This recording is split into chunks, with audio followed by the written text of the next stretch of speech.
Hi there, this is part of the Joan Seed series, and it also bases on part of my Life Prepper series as well, so it's a combination of both.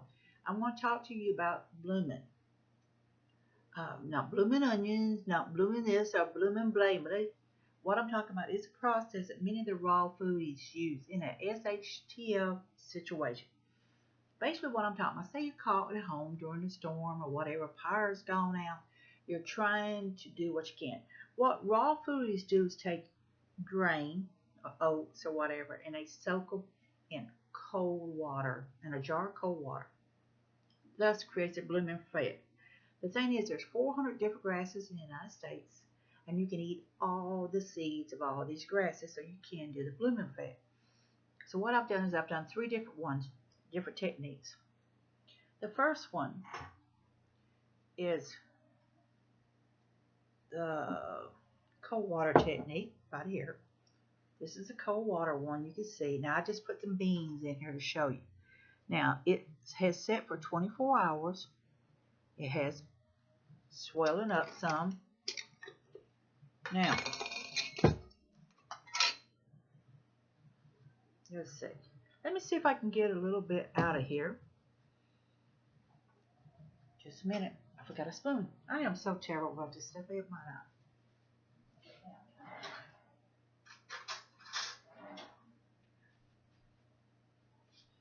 The cold water technique usually takes approximately 24 hours. They let it soak.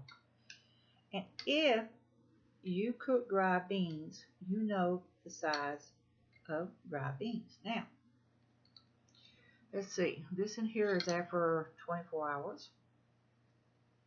Oh, whoa. Well, a little bit of water squirted out. So you know it's got moisture in it. It's very hard.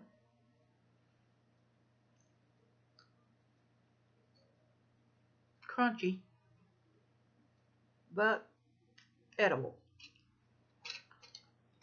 in a situation.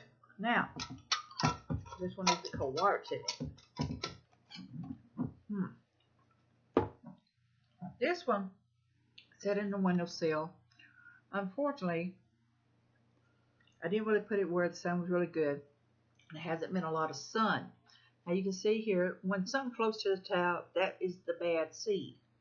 You can see here this similar in the colorations here, the sediment and all that. You can see the similarity in it. Now, if you set the jar fully out in the sun, it will continue to cook it, but you have to have full sunlight for it to cook it. Now, let's see. That was the bad one. Okay, this in here is just about as crunchy as that one, of course. Same texture. Because, for one simple reason, we haven't had a lot of sun. And where I put it at, did not really give it the full sun that it needs. So you really need to put it in a windowsill that doesn't block it, and you need full sunlight. This one, you can see the difference in the color compared to the cold water one.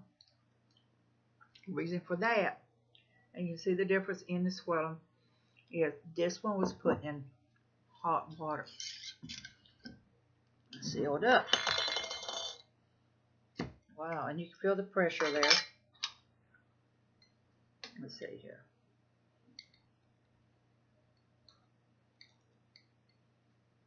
It's a little bit softer.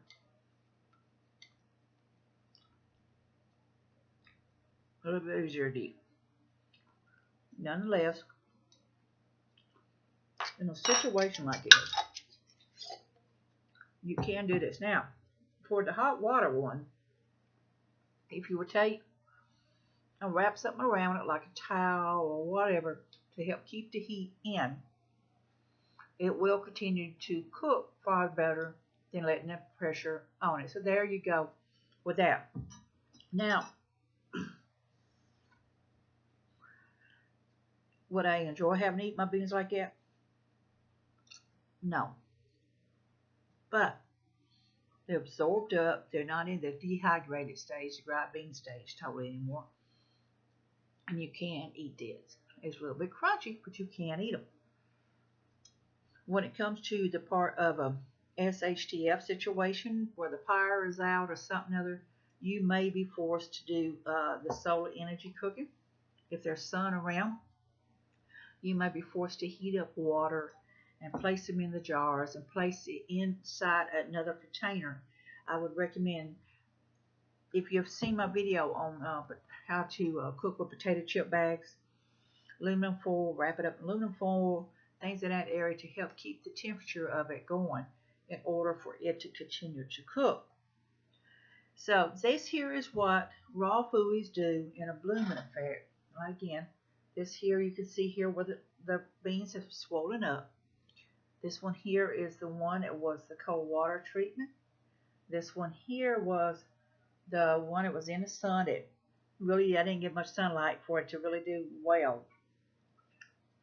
And this one here is the one, and you can see here with the beans the difference in the thickness. You can tell that it did help cook it some with the hot water. If I had indeed sealed it up and wrapped it up, it would have cooked it a whole lot better, but I did not do that because I just want to basically show you what it would be like in that.